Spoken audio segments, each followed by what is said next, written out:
नई वीडियो मेरे दूसरे चैनल में मिलेगी आपको, और लाइक कमेंट सब्सक्राइब ज़रूर करना। चैनल पेज पे जाके आप मेरा दूसरा चैनल देख सकते हैं और सब्सक्राइब करें।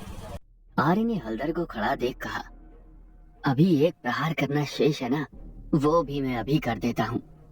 आर्य ने अपने पास से नुकीले पंजे निकाले और उन पंजों को पहनकर अपनी हिंसक आभा बढ़ाने लगा। आर्य की आंखें हत्या के इरादे से भर चुकी थी और वो ड्रैगन श्रेणी के नियमों को भूलकर हलदर को मारने जा रहा था। उसके नुकीले पंजे पर आग की कुछ लपटें भी नजर आ रही थी। ये सब देखकर तीनों बुजुर्ग घबरा गए और जोर से चिल्लाकर कहने लगे, आर्य, हलदर पहले ही हार चुका है। ड्रैगन श्रेणी के नियमों के मुताबिक कोई भी किसी की जान नहीं ले सकता। आर्य ने हलदर के बाएं कंधे पर वार किया और हलदर को ऐसा लगा उसकी हड्डियां टूट रही हैं। आर्य ने फिर हलदर के पेट पर वार किया और हलदर के पेट से खून और मांस निकल आया। तीनों बुजुर्ग फिर चिल्लाकर कहने लगे, आर्य रुक जाओ। पर किसी बुजुर्ग की हिम्मत नहीं हुई आगे बढ़कर आर्य को रोकने की।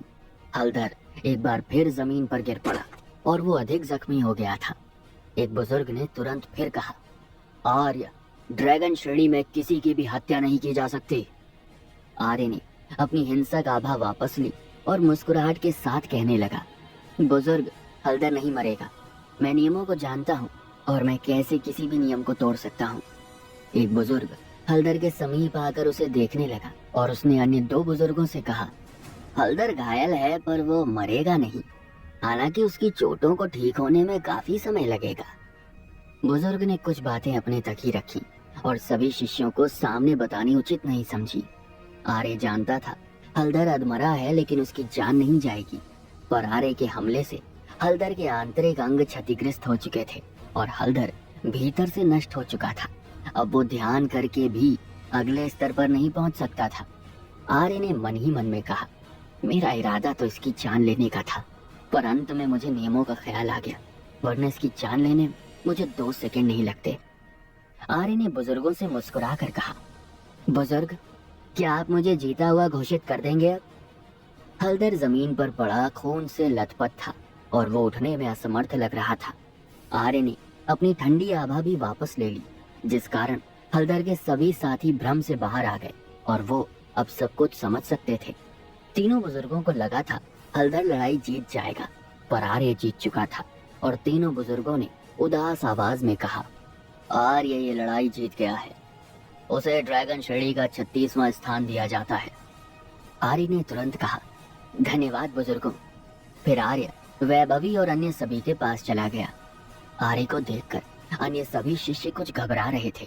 जिन लोगों ने आर्य का मजाक बनाया और तिरस्कार भरी नजरों से आर्य को देखा था, वो सब आर्य का हिंसक रूप देख चुके थे और अब सबको समझ आ गया कि आर्य यूं ही अहंकारी नहीं हो रहा था और कोई भी आर्य को उकसाना नहीं चाहता था।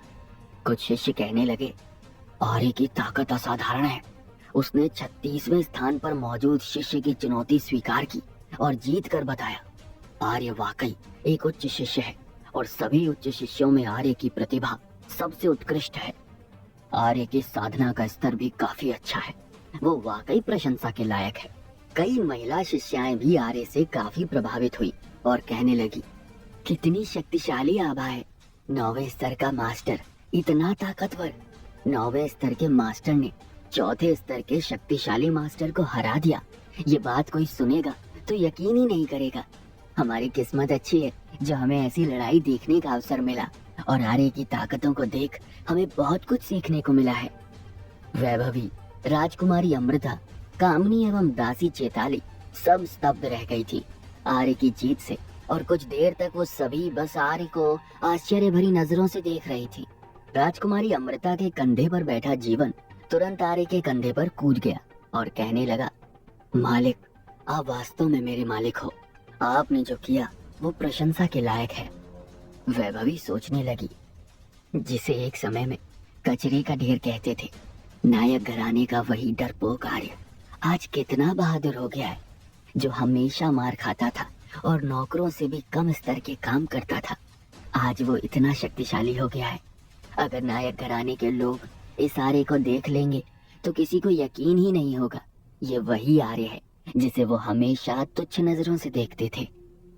वैभवी फिर सोच से बाहर आई और उसकी आंखों से खुशी के आंसू बह आए। वैभवी भावुक होकर आर्य के गले लग गई। वैभवी को रोते देख आर्य ने उसे खुद से अलग किया और तुरंत पूछा, वैभवी दीदी क्या हुआ, आप रो क्यों रही हैं? मैं ये लड़ाई जीत गया हूँ और मुझे चोट भी नहीं आई। वैभवी का दिल गदगद हो गया था और वो अपने आंसू पोंछते हुए कहने लगी, आर्य ये तो खुशी के आंसू हैं। जब संपदा चाची को पता चलेगा उनका आर्य इतना शक्तिशाली हो गया है तो वो भी खुशी से झूम उठेंगी।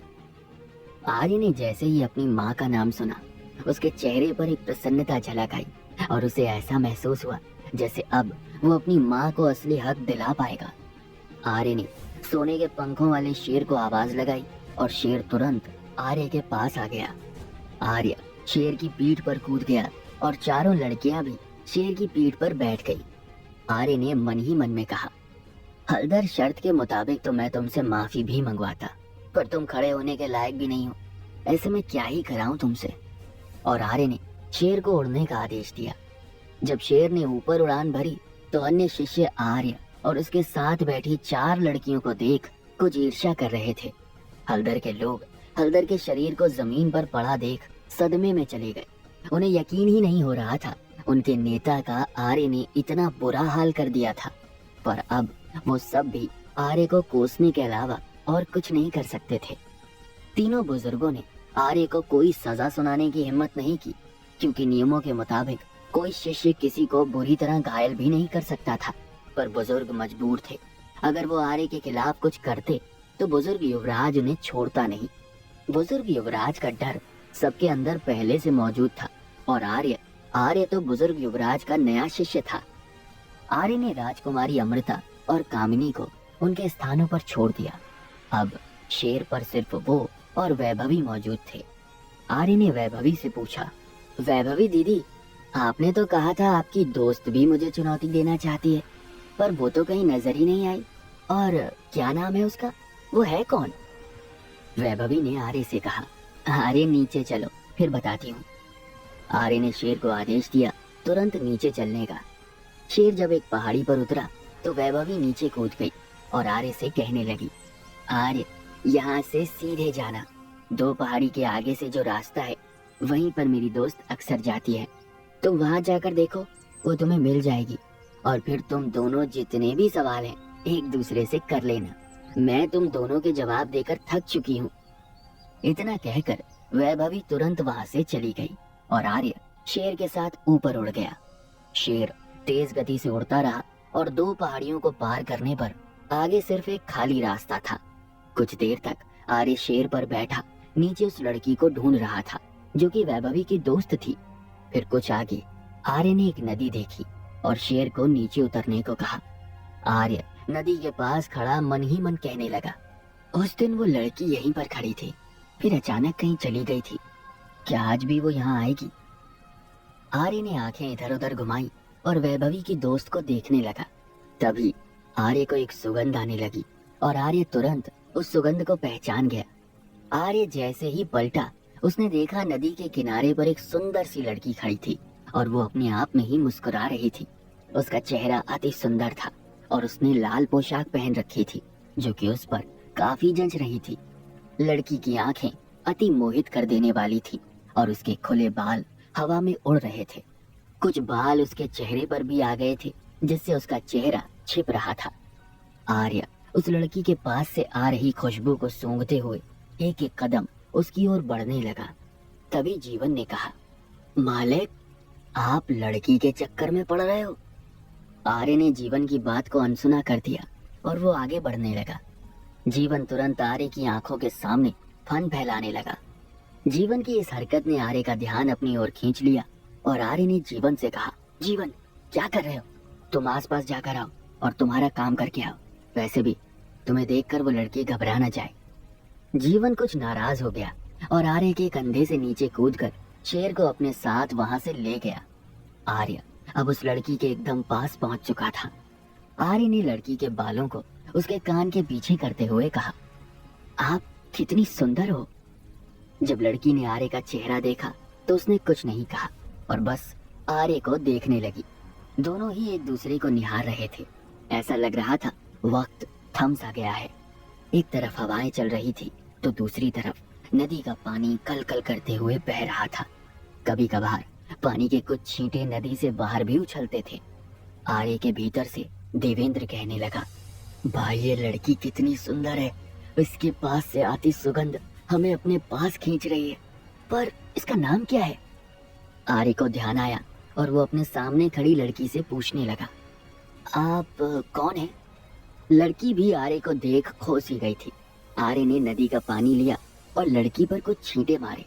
लड़की को भी ध्यान आया और उसके मुंह से मीठे से बोल निकले, आप आर्य ही हो ना? मैं आपसे मिलने का कब से इंतजार कर रही थी। इतना कहकर लड़की तुरंत आर्य के गले लग गई और उसने आर्य को कस के पकड़ लिया।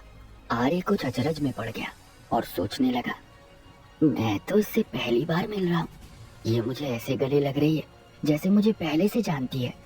जब वैभवी दीदी मेरे गले लगी तो मैं समझ सकता था वो मेरी बहन है और मुझे जिंदा देखकर भावुक होकर गले लग गई, पर इस लड़की ने तो मुझे इतनी जोर से पकड़ रखा है। लड़की कुछ देर तक आर्य के गले लगी रही और ऐसा लग रहा था जैसे वो कई सालों से आर्य से मिलने का इंतजार कर रही थी और आज उसका इंतजार खत्म हुआ। आर्य ने उस लड़की को दोनों हाथों से पकड़ा और खुद से दूर किया। लड़की ने मुस्कुरा कर कहा, आप मुझे नहीं जानते, पर मैं आपको बहुत अच्छे से जानती हूँ और आपके एहसास से ही मैं ये जान गई कि आप ही आर्य हो। आर्य ने तुरंत पूछा, पर आप कौन है और आपने मुझे इस तरह से गले क्यों लगाया? सुंदर सी लड़की फिर मुस्कुराई और कहने लगी, मैं कौन हूँ अब ये भी मैं ही बताऊं? आप खुद ही पहचानिए मैं कौन हूँ। क्या आपको अभी तक नहीं पता चला मैं कौन हूँ?